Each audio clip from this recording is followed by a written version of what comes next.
Thanks all, and thanks for giving me some space. I don't have very much time. We only have 2 hours for the session, so I think I have a lot to say, but Achille has challenged me to try and not use notes, so I'm a little terrified right now. But hopefully it will mean that I can improvise and the story might be more interesting. I also want to say that I'm going to be speaking and sharing with you some archive of Steve Biko. And I want to just say up front that I'm sensitive to the ironies and the problems of speaking, of myself speaking in the name and speaking the name of Stephen Bantu Biko. So with awareness of that irony, I'll begin. I also want to thank very much Leanne Naidu, my partner.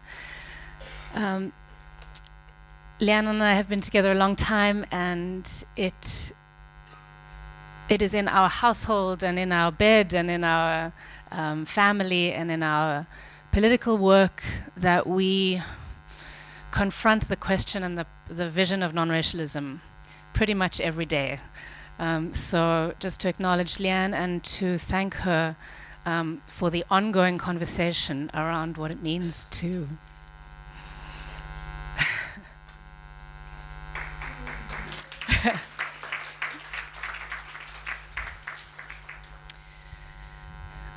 what it means to be working in this country, in the aftermath of the horror that we've lived through in this country, on the project of producing something else.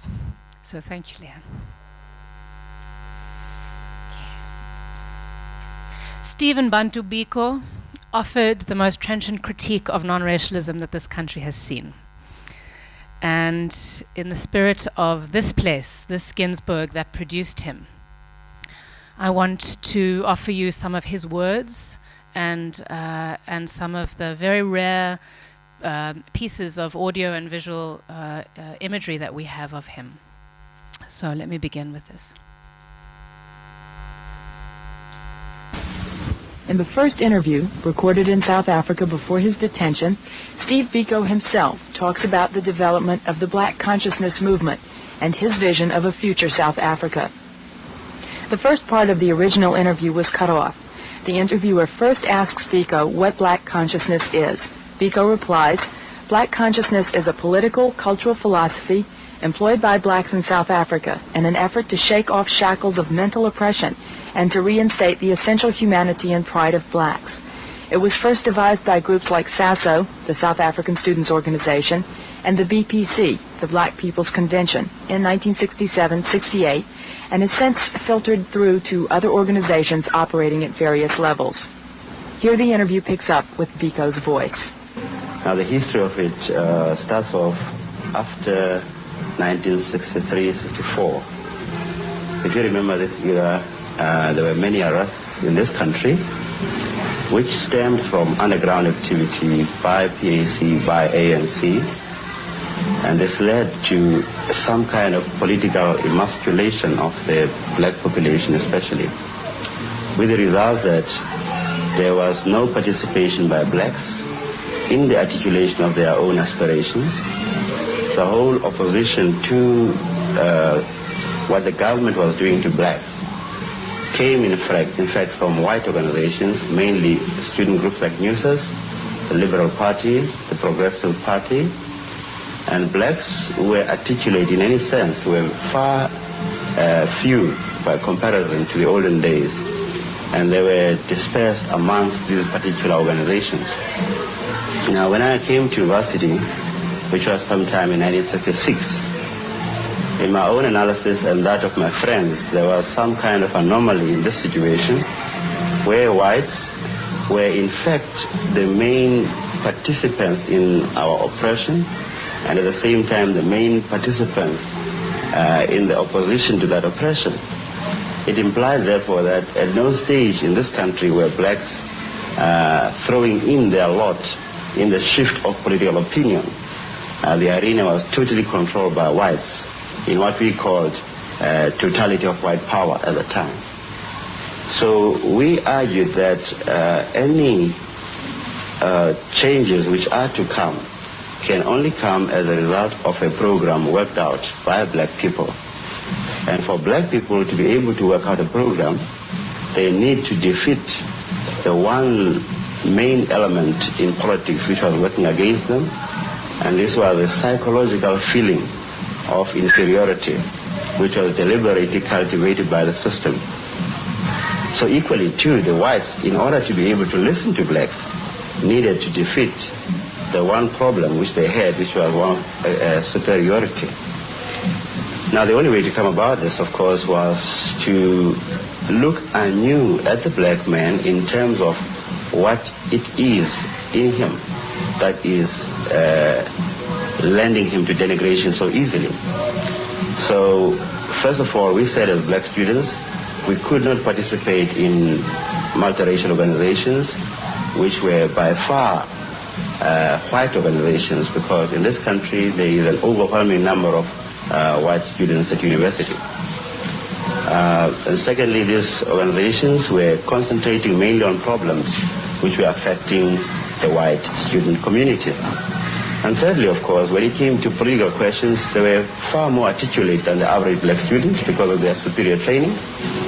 And because of their numbers, they could outvote us on any one issue, which meant that MUSAS, as an organization, gave political opinions which were largely affected by the whiteness of that particular organization. So then in '68, we started forming what is now called SASO, the South African Students Organization, which was firmly based on black consciousness, the essence of which was for the black man to elevate his own position by positively looking at those value systems that make him distinctively a man in society. Like what? First of all, we were of the view that this particular country is almost like an island of Europe in Africa. If you go throughout the whole of Africa,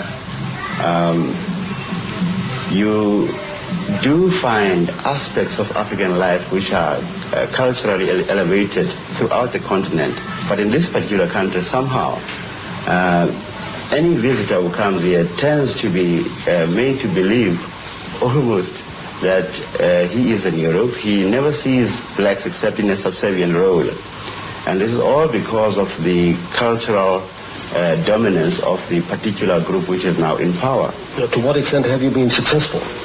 Well, we've been successful to the extent that we have diminished the element of fear in the minds of black people. In the period, 63, 64, 65, 66, black people were terribly scared of involvement in politics. The universities were putting out no useful leadership to the black people because everybody found it more comfortable to lose himself in a particular profession to make money.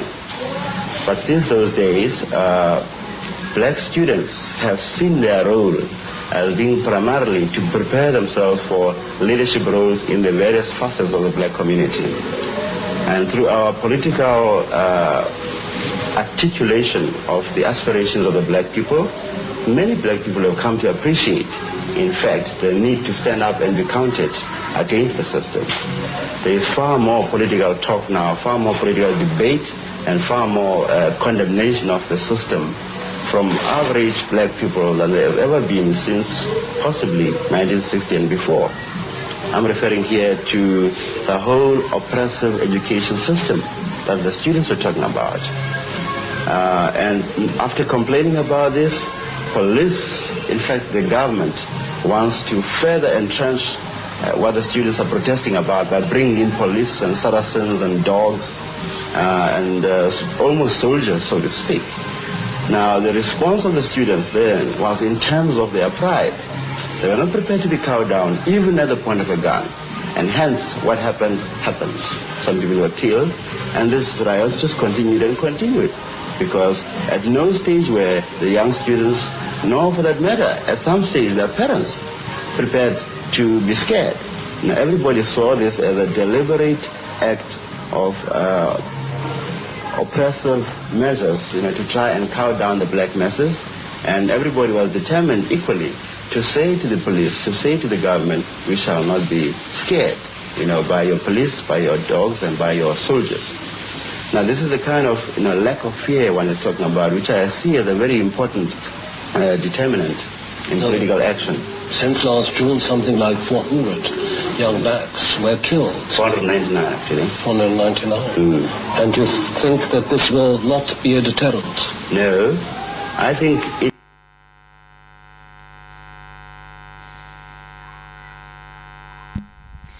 So it's important to understand where the principle and the philosophy of black consciousness came from. Firstly, it came from a long tradition, and you'll hear Qolela Mantku tomorrow speak about this tradition from Ginsberg and from the Eastern Cape.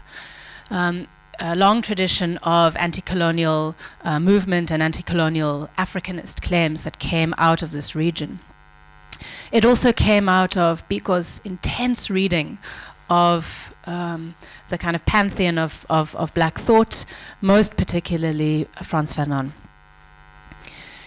But it came in particular, and I think the impetus is important, very important for us to make sense of, from a very particular historical event that happened in 1968 in South Africa. And this was a conference of students. So July 1968, there was an annual conference of an organization called NUSAS, the National Union of South African Students. And NUSAS was originally a white student organization, had become increasingly a kind of multiracial, or what they were claiming a non-racial organization. And they met just a couple of hours from here in Grahamstown at Rhodes University in July 1968. And something very significant happened at that conference. Because of laws of segregation, both at the university and in the city of Grahamstown, the black students that were joining NUSAS to participate in this annual conference were not allowed to stay in the residences, were not allowed to stay with white students. And so the black students who were at that conference called on the NUSAS students to cancel the conference, right, as an act of solidarity and an act of refusal. And the white students kind of fudged politically how they were going to respond to this very specific call to cancel the conference by black students. Conference kind of limped along, black students withdrew, refused to participate.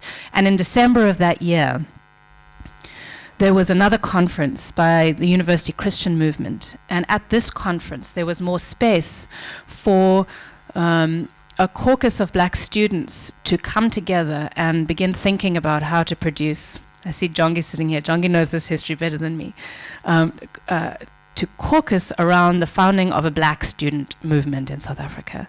And at that conference in December 1968, which of course invokes student movements and from around the world, SASO was formed, South African Student Organization, and became one of the most important political formations in South Africa. SASO was the kind of incubator for the black consciousness movement, and it was also out of the SASO and the black consciousness movement that students began understanding a new role for themselves in black communities, and to begin putting together what became known as black community projects, black community programs, which were in reference to the Black Power movement in the US, grounded, organized campaigns around health, around feeding schemes, around community work.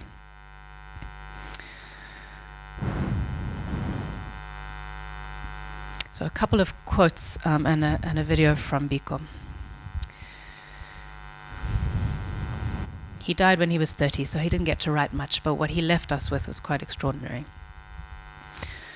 Nowhere is the arrogance of the liberal ideology demonstrated so well as in their insistence that the problems of the country can be solved by a bilateral approach involving both black and white.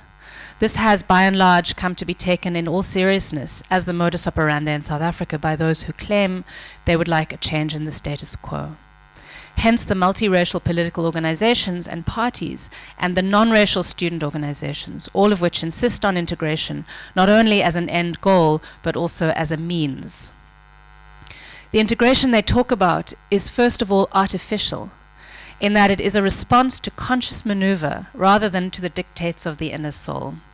In other words, the people forming the integrated complex have been extracted from various segregated societies with their inbuilt complexes of superiority and inferiority. And these continue to manifest themselves even in the non-racial setup of the integrated complex. As a result, the integration so achieved is a one-way course, with the whites doing all the talking and the blacks the listening. Let me hasten to say that I'm not claiming that segregation is necessarily the natural order. However, given the facts of the situation, where a group experiences privilege at the expense of others, then it becomes obvious that a hastily arranged integration cannot be the solution to the problem. It is rather like expecting the slave to work together with the slave master's son to remove all the conditions leading to the former's enslavement.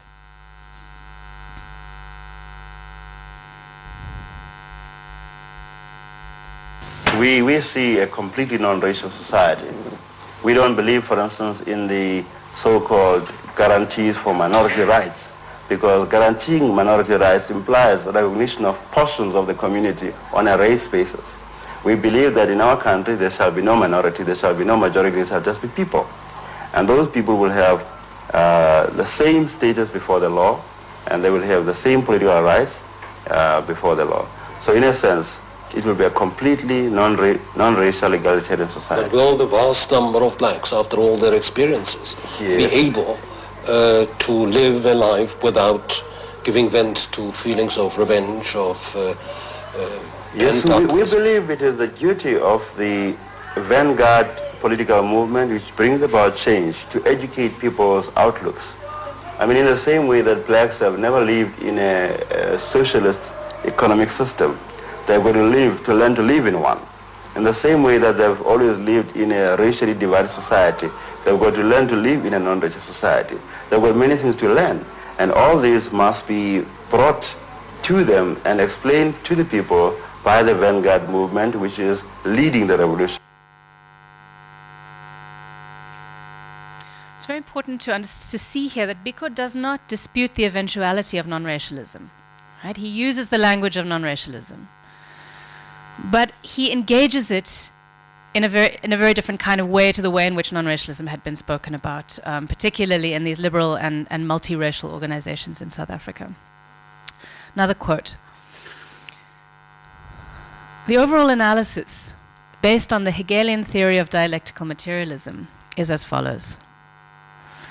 That since the thesis is white racism, there can only be one valid antithesis, that is, a solid black unity to counterbalance the scale. If South Africa is to be a land where black and white live together in harmony without fear of group exploitation, it is only when these two opposites have interplayed and produced a viable synthesis of ideas and a modus vivendi. We can never wage any struggle without offering a strong counterpoint to the white races that permeate our society so effectively. One must immediately dispel the thought that black consciousness is merely a methodology or a means towards an end. What black consciousness seeks to do is to produce at the output end of the process real black people who do not regard themselves as appendages to white society. This truth cannot be reversed. We do not need to apologize for this because it is true that the white systems have produced through the world a number of people who are not aware that they too are people. Our adherence to values that we set for ourselves can also not be reversed because it will always be a lie to accept white values as necessarily the best. The fact that a synthesis may be attained only relates to adherence to power politics. Someone, somewhere along the line, will be forced to accept the truth, and here we believe that ours is the truth. And this is the end of the quote. The future of South Africa, in the case where blacks adopt black consciousness, is the subject for concern, especially among initiates. What do we do when we have attained our consciousness? Do we propose to kick whites out? I believe personally that the answers to these questions ought to be found in the SASO policy manifesto and in our analysis of the situation in South Africa. We have defined what we mean by true integration, and the very fact that such a definition exists does illustrate what our standpoint is. In any case, and here's the crux, we are much more concerned about what is happening now than what will happen in the future. The future will always be shaped by the sequence of present-day events. So what I want to talk about, really, is this postulation of the future. Right? We've been speaking a lot, particularly in the conversation between Achille and David, also in what Ghassan offered us today, around how we hold that possibility of the future and what its relationship is to the present. And I think this is particularly what Biko forces us to think, and what Biko's critique of non-racialism forces us to think. It's not to say that Biko, as you saw in the video, dispels out of hand the idea of non-racialism. What he does is he says, fake non-racialism is totally unacceptable. Right? So non-racialism can only exist as a future proposition if we do the work of engaging the present sufficiently. So this interplay between what is the work to be done in the present and how we hold the possibility of a future is something that I think we should really put on the table sitting here in Gillespie. What is that relationship when one thinks about the work of race and its critique? So what I'd like to just talk about now is about this time of race and the time of its critique. I think it's extremely interesting that currently in South Africa, Biko is on the rise. You see Biko everywhere, emerging in community organizations. You saw him in the Bat Center, right? Biko was explicitly invoked in the Bat Center as part of a really significant form of cultural and political movement. You see him in really interesting, sometimes troubling political formations like Blackwash, which is a movement of young black people, mainly in Johannesburg, but increasingly in Cape Town. The September National Imbizo, which is another new political formation. You see him in the Economic Freedom Fighters, in the EFF.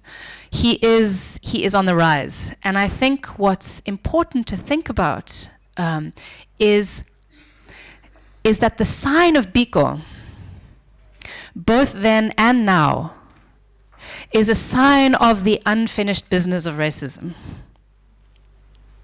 It's a sign of the importance of not falling too easily into the trap of presuming that we have already attained some kind of future.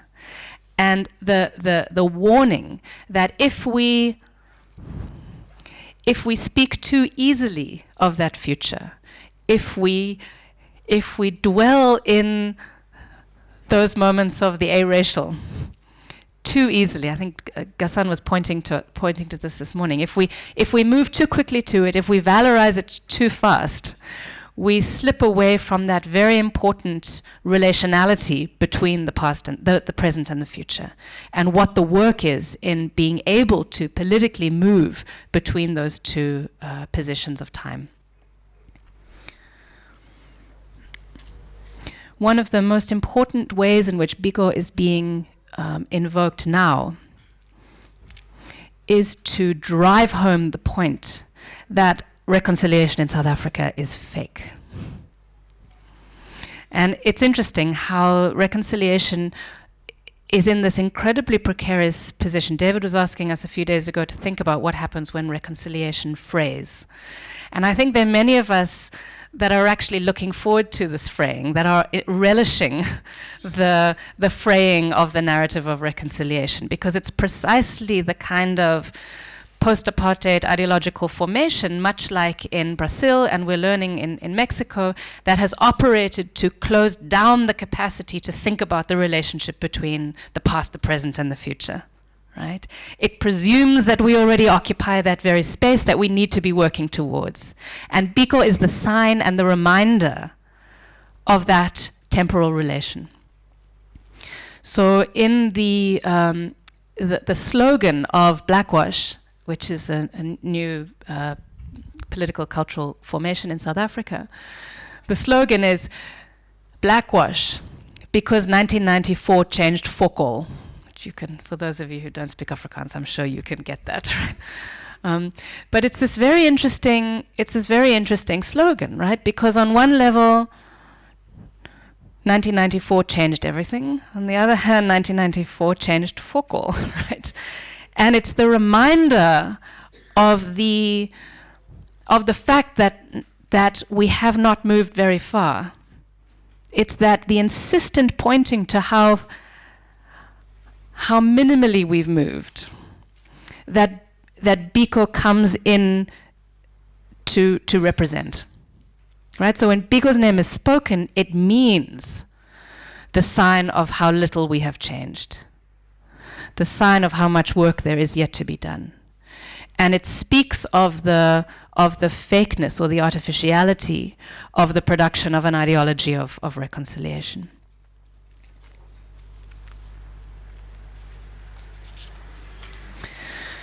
I also think it's important to recognize that there are multiple genealogies of the history of non-racialism in South Africa. And I think that Biko points to one of them. He points to a kind of pathetic, domesticated non-racialism. He points to white liberals who are willing to speak the name of non-racialism without allowing the space for the present work of anti-racism. But there are longer traditions and other trajectories, and I want to point to the two most important ones. Jocelyn has been asking us, where's Jocelyn? Is she here? She's been asking us to speak about why this term non-racialism is so important in South Africa, what it means. And I think Biko points to the worst tradition of non-racialism in South Africa, and I think it's important to see it and to name it and to show it in all of its domestication. But I also think that there are others, and I want to draw on the way in which non-racialism has existed in our two most important political traditions in South Africa. They're broadly called the Congress movement and the Convention movement. The Congress movement is the movement that produced the African National Congress. And the Convention movement is one that has been all but forgotten in South African historiography, but which I'd like to try and recover a little bit today, even if it's to show its ambivalence in the political record around anti-racism. I think, as you heard from Ahmed Kasrada in the opening event, in his personal narration of his seeing Walter Sisulu as a father figure, his seeing Nelson Mandela as a brother figure, the way in which non-racialism operated in the ANC, which first was what was called a multiracial party, right? They valorized racial category quite significantly. But increasingly, the ANC moved away from, even as you can still see it in their language, about Africans and whites and coloreds and Indians, right? These terms that mirrored apartheid categories. Even as they rested a lot of their work on these categories, it was the experience of struggle itself that produced the possibility for a language of non-racialism.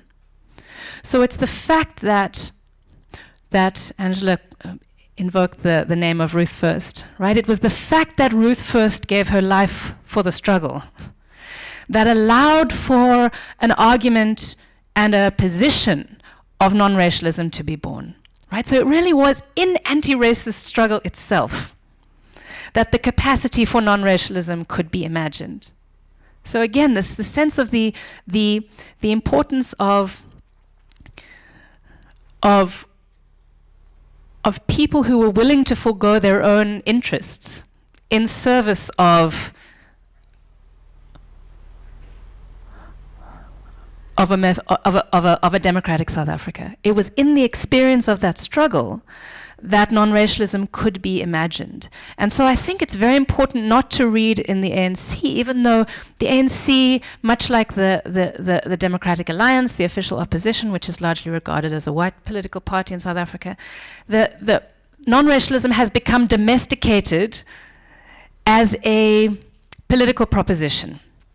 But I think it's very important to recover the fact that it could only be named, it could only be argued because of the experience of shared solidarity and anti-racist struggle within that Congress movement.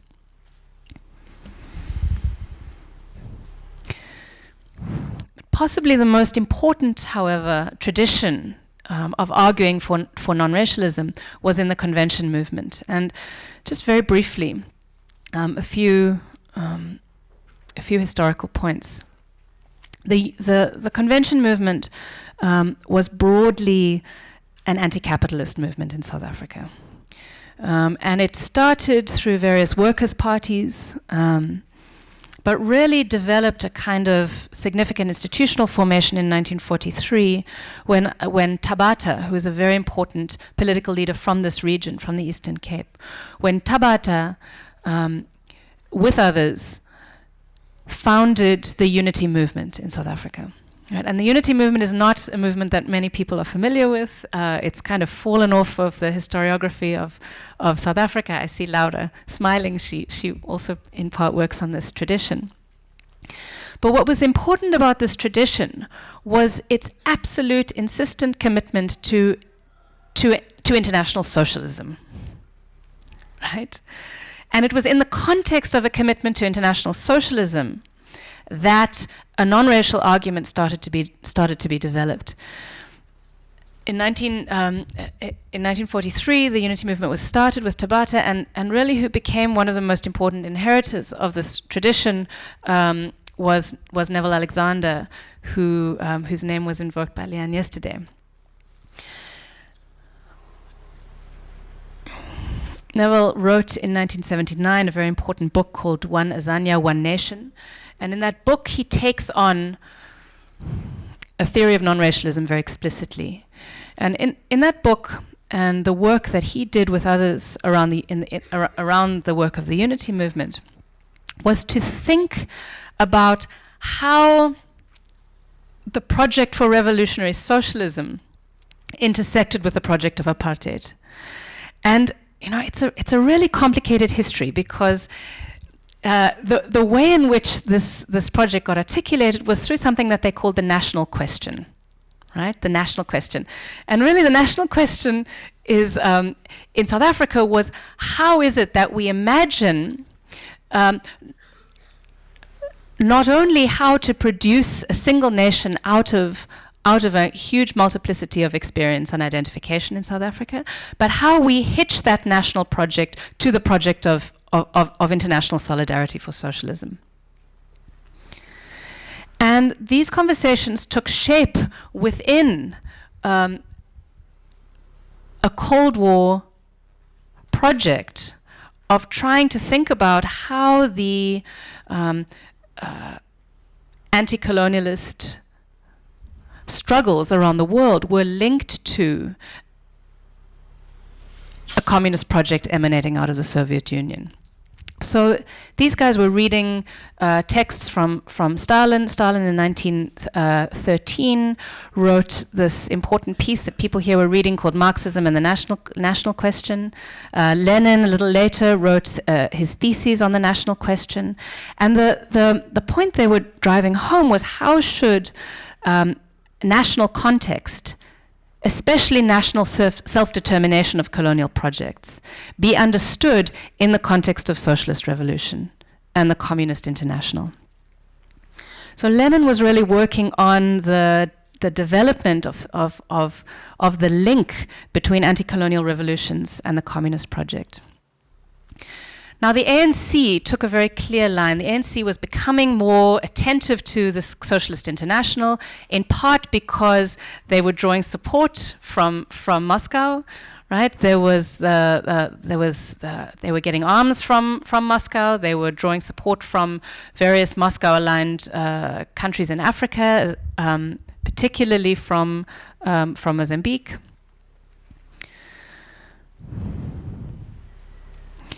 And the ANC took up this project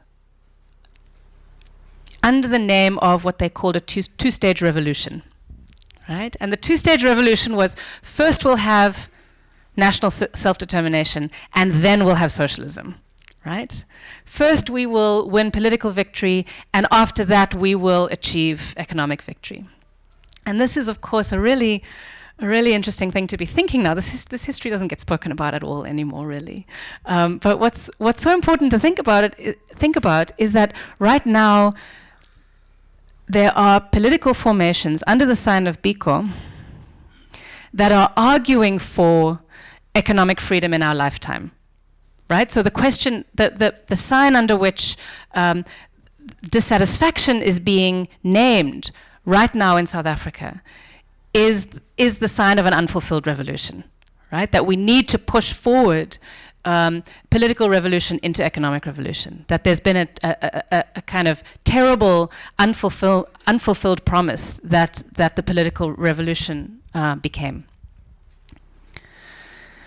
What the unity movement and people like Tabata and Alexander insisted on was that instead of the two-stage revolution, they drew on the writings of Trotsky, right, who was really arguing for not a two-stage revolution, which was the debate between the ANC and Moscow, but rather for what they called a permanent revolution. So the importance of resisting any easy capitulation to bourgeois national interests, to resisting any kind of easy slippage into a kind of political transformation that did not do the work also of radical economic transformation. And so Trotsky is critiquing Stalin at this point, and the unity movement or the convention movement is using Trotsky as a way of attacking the two-stage revolution of the ANC. And in 1935, Trotsky writes a letter to the Workers' Party of South Africa where he really engages in this question of how to build a permanent revolution in the South African context. So the non-racialism that the unity movement and others in this international anti-capitalist or international socialist solidarity movement try to present is that it's not simply, and this is how they've come to be caricatured, it's not simply that we can't use the terms of race, right? That we have to resist the terms of race that the apartheid state used. It's really, how do we imagine a kind of future where we will not have to first go through a kind of nationalist political revolution and then only attain economic freedom, right? So the resisting of kind of racial category and the terms of race was in service of imagining how to attain a future that was more thoroughly economically transformed. Okay, so that's the other tradition that I think it is important to reclaim, precisely because non-racialism here was not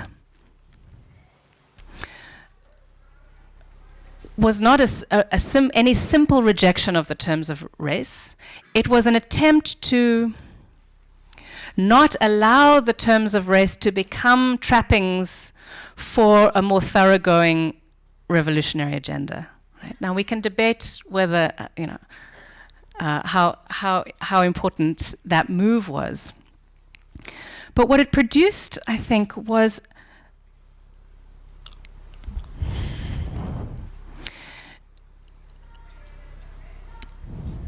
a term that that has a very deep ambivalence to it, and that is the term non-collaboration. Okay, so the unity movement postulated the idea of non-collaboration, and the idea of non-collaboration was that you do not engage in any way with the terms of the apartheid state. You do not engage in any way with anything that is going to contaminate the project of a more thoroughgoing radical revolution. And I mean, I think it's important to show how the principle of non-racialism and the principle of non-collaboration, in a sense, produced a kind of thinking about the future that became incredibly fixed. It became, I think, calcified. It's an important claim, but it was a claim that could not really move in the politics and in the language of an anti-racist and anti-apartheid movement. And I think this is one of the reasons why the unity movement has fallen out of our historiography, is that the principle of non-collaboration was taken so seriously, and it produced such an intensely principled vision of the future, of a radical anti-capitalist future, that it almost shot itself in the foot in the present, right? So again, this relationship between the capacity to organize in the present and the capacity to imagine a future, and what the relationality is between those two temporalities is crucial in understanding this history.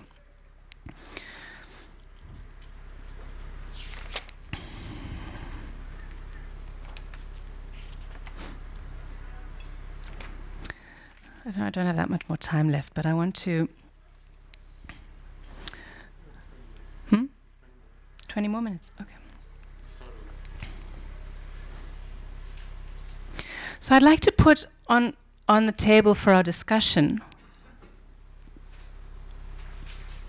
the question of what kind of future is useful, and what precisely is the relationship between the work of the contemporary and the imagination of the future.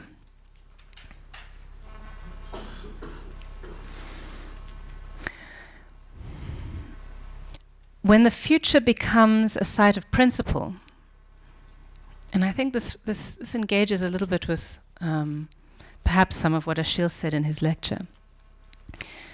When the future becomes a place of principle, when there's a kind of ethics of universalism that you cannot stand down from, sometimes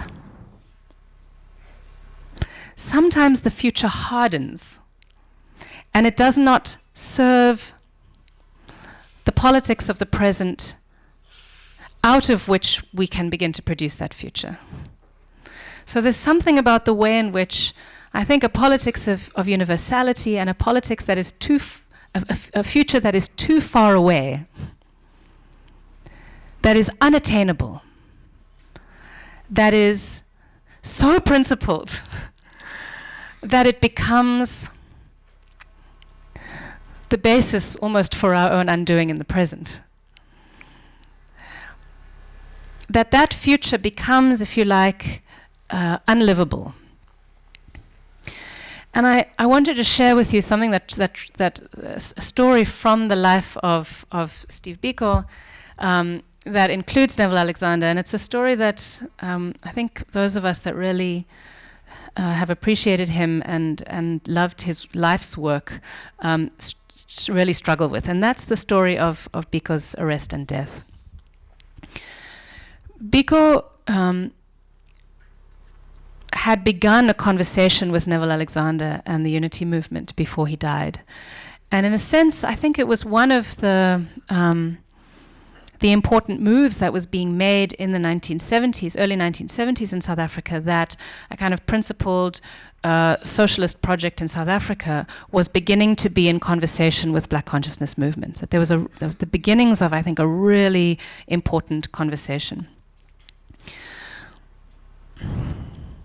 And Neville Alexander had recognized the significance, particularly, of the Black consciousness movement's ability to organize and engage in the lives of ordinary people. Right? So, in a sense, there was a sense that Black consciousness could move people. It could speak in people's register. It could speak the ordinary language of Black South Africans. And similarly, I think Biko began to recognize how significant the kind of principled theoretical work of the unity movement was in opening up a horizon of very, very clear social analysis and scholarly work, right? Rigorous social analysis. And in this exchange, which was just starting to happen, Biko went to Cape Town to go and visit Neville Alexander. And Neville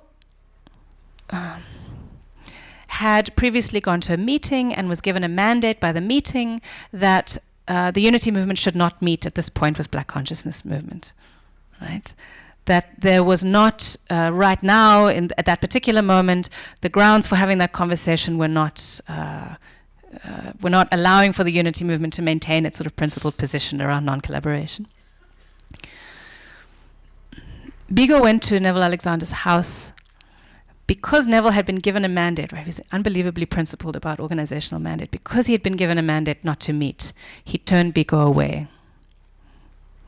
And in that turning away, Biko had to drive back through the night, back to Gillespie, and on that night he was arrested. And he did not survive that arrest. So for me, there's something really important in that story, because it's about the moving away from, or at least the recalling. And I know that Neville was ambivalent about this night, very ambivalent about it, but it was a sort of recalling of when does a visionary universalist principle become inappropriate? When do we have to think more carefully about the politics of the present? And an incredibly clear, principled vision about what we want in the future. And how do we move between those in an interesting way? I don't think that we've figured out how to do that very well in South Africa. I think we've gotten stuck either in a politics of the present or in a overly calcified vision of the future. And I think the work that we have to try and figure out how to do is to be able to more convincingly and in more sophisticated ways work that relationality between the present and the future. Sometimes we collapse too easily into the present, sometimes we hold too fervently to a vision of the future. And I think there's something in that relationality that it is really important to think. And just in trying to think about what that might look like, the tradition that's come up over and over again in sort of flagging how we might think this in a more sophisticated way is in fact the tradition of Surrealism that comes out of the Caribbean. So I'd like to sort of leave you with the gesture of what might the long tradition of particularly Caribbeanist Surrealism do to the work of moving between the present and the future. And thinking particularly of the work of Amy and Suzanne Césaire. But what Surrealism, I think, tries to do is that it always works at the intersection between an incessant criticism of the present and a mode of futurity that doesn't ever leave those conditions too quickly.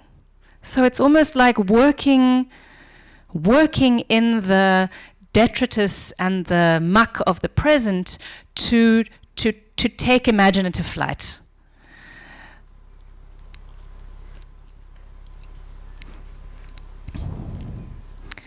Césaire talks about a state of readiness for the future.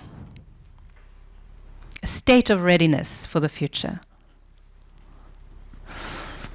He talks about the importance of the imagination in searching for the articulation of new forms of desire. So it's again not about principled internationalist positionality, but it's about how do we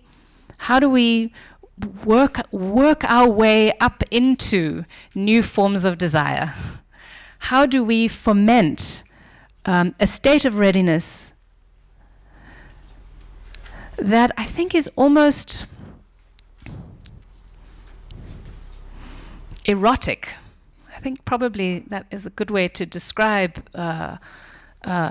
how particularly Caribbeanist surrealists tried to think the future. That the future had to be generated out of a certain kind of refusal of the present and the recreation of a kind of erotics of the present into a new kind of imagination. So they drew a lot on jazz as an idea, right? That there was a kind of improvisational, always contingent, a flight of fancy that came out of a fragment of the present. That humor was central to this, humor and poetry, and the willingness not to always make sense. Right? I think one of the problems of a kind of principled universalist position is that there is the obligation to always make incredibly good, very sophisticated, very well theorized sense, right?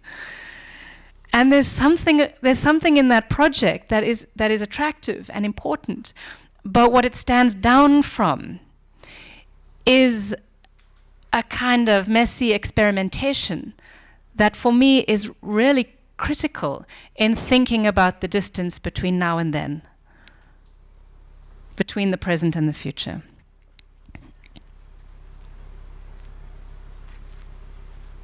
I mean, we can speak more about this, but the Surrealism also was the place where it was possible to bring together both negritude and the marvelous, right?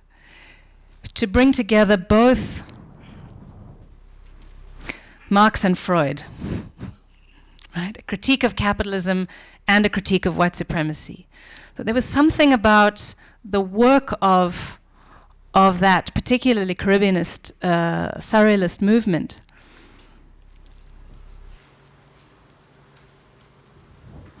that really pushed into that space between the present and the future, that could imagine both in a really interesting and really quite complex way.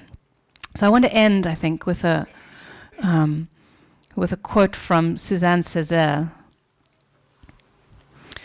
from a piece that she wrote called Surrealism and Us, 1943. Thus, far from contradicting, diluting, or diverting our revolutionary attitude toward life, Surrealism strengthens it. It nourishes an impatient strength within us, endlessly reinforcing the massive army of refusals. And I am also thinking of tomorrow. Millions of black hands will hoist their terror across the furious skies of world war. Freed from a long benumbing slumber, the most disinherited of all peoples will rise up from plains of ashes. Our Surrealism will supply the rising people with a punch from its very depths. Our Surrealism will enable us to finally transcend the sordid antinomies of the present, whites, blacks, Europeans, Africans, civilized savages, at last discovering the magic power of the mahulis, drawn directly from living sources. Colonial idiocy will be purified in the welder's blue flame. We shall recover our value as metal, our cutting edge of steel, our unprecedented communions. I'll end there.